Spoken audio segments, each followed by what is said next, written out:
አደረገ? መጥቶ እኮ ፍቅረኛውን ካንተ ጋር አልጋ ላይ በሰራችሁት ቪዲዮ እኮ ነው እኔን ፕራንክ ባረጋችሁት ነው። እሱ እኮ ሽማግሌ ሊልክ ያለ ሰው እኔ ከዚህ በኋላ አይደለም። እሺ ድሮም እኮ ተናግሬሻለሁ። ለምን ተዋላል? ድሮም እኮ ተናግሬሻለሁ። ለምን ተዋላለች? እኮ ከርዝና ያገባኝም ምክንያት ፈልገ ታረቅ እንጂ ምክንያት ፈልገ አትጣላ ይላሉ አባቶቻችን ሲያስተምሩ። ሰላም ሰላም፣ ጤና ይስጥልኝ ወደ ሰኒ ቤተሰቦች፣ እንደምን አደራችሁ፣ እንደምን አረፈዳችሁ፣ እንደምን ቆያችሁ፣ እንደምን አመሻችሁ፣ እንደየሰዓት አቆጣጠራችሁ ሰላማችሁ ይብዛልኝ። ውድ የሰኒ ቤተሰቦች ሰላም ነው ወይ? እግዚአብሔር ይመስገን። እንግዲህ ዛሬ ጨረቃዎቹ ሁለታቸው በመምጣታቸው ደስ ብሎኛል። ግን ደግሞ ያው ያለ መግባባት ተፈጥሯል። የምር እነኝ ልጆች መች ነው የሚታረቁት? መች ነው እንደ ትልቅ ሰው የሚያወሩት ማለት ነው? አጠቃቀማቸው የሚያስጠላ እንዲህ መች ነው እንደ ትልቅ ነው እንደ ትልቅ ሰው አስበው የሚያወሩት? እንዲህ የምነካችሁ ጨረቃዎች ተከባበሩ። መጀመሪያ እርስ በራሳችሁ ተከባበሩ። እርስ በራሳችሁ እኔ እንጃ ያ ሁሉ የ12 ወር ድረስ ያለ እምነት ነበረ እንዲህ የተቀመጣችሁት?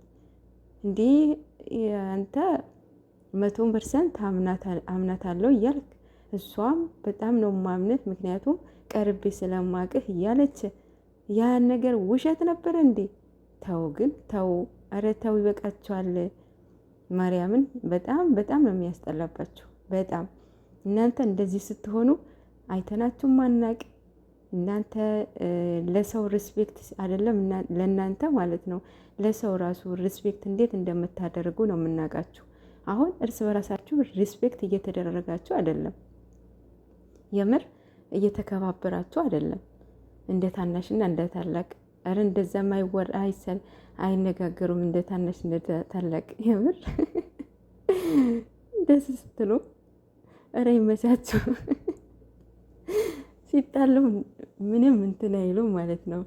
ማለት ጭቅጭቃቸው እንትናቸውም በቃ ሁለታቸው ሲሆኑ ይሁኑ። ከመሀላቸው አንድ ሰው ሲኖር ነው እንደዚህ የሚያስጠላው ማለት ነው።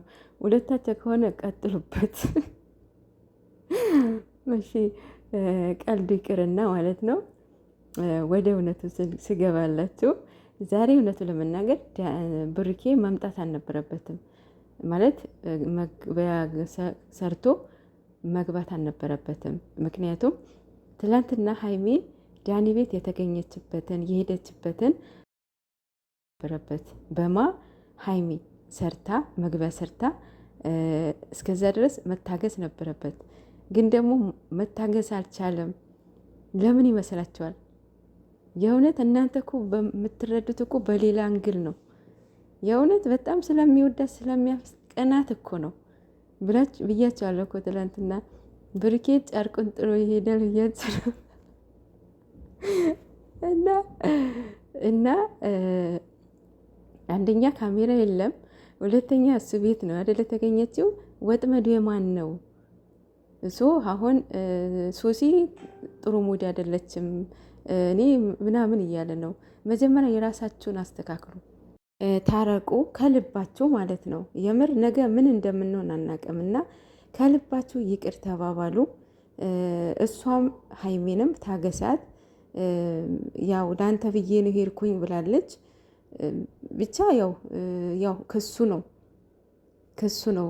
ክሱ ለማስቆም ነው ሄደችው።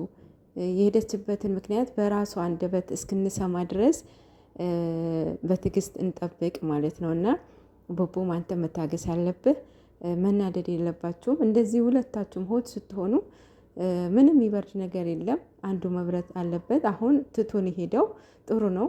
እንደዚህ ማለት ትዕግስት ከሌላችሁ አንዳችሁ ወይም ጸጥ ማለት ወይም መሄድን አለባችሁ ማለት ነው። እሱ አሁን ጥሎን የሄደው ማለት ነው። እና እንደዛ ሲሆን እኔ እንጃ እስከ መጨረሻ እንደዚህ ይዘልቃል ብዬ እኔ አላስብም። ማለት እንዴት ነው ትዳር ላይ ሆናችሁ እንደዚህ የምትሆኑት? ትዳር ላይ ሆነው አሁን በጣም ይከብዳል፣ የእውነት ይከብዳል። ንዴት ካሁኑ ማስወገድ አለባችሁ። እልህ ካሁኑ ማስወገድ አለባችሁ። በቀልም እንደዛው ካሁኑ ማስወገድ አለባችሁ። ቢኮዝ ትዳር ላይ እንደዚያ ከሆናችሁ በኋላ ዲቮርስ ይመጣል፣ መለያየት ይመጣል።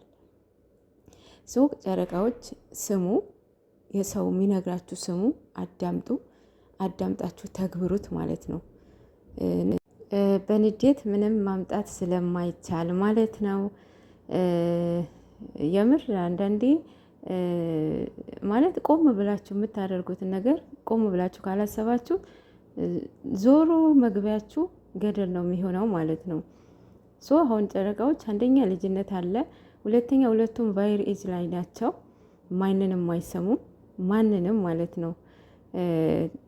ብቻ ያው ምክር ያስፈልጋቸዋል። ሁለቱም ቅጣት ያስፈልጋቸዋል። የምር መቀጣት በግድ በቃ አይደለ፣ ሲታረቁ ሁለቱም ግዴታ መገረፍ አለባቸው። ምክንያቱም እየሰሙ አይደለም ማለት ነው። በዘፈቀደኝነት ነው እየሄዱ ያለው። ይሄ ጸባይ ደግሞ በቀደም ነው የመጣው ጸባያቸው ማለት ነው።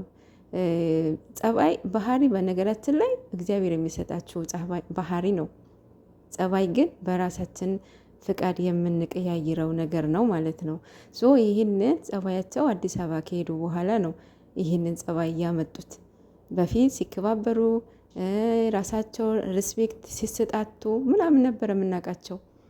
አሁን የራሳቸው ሪስፔክት ሳይሰጣጡ ራሳቸው ሳይከባበሩ እንዴት ነው መግባባት አለው? እና ይሄንን ድራማም ይሁን የእውነት በጣም የሚደብር የሚዘገንን ነው።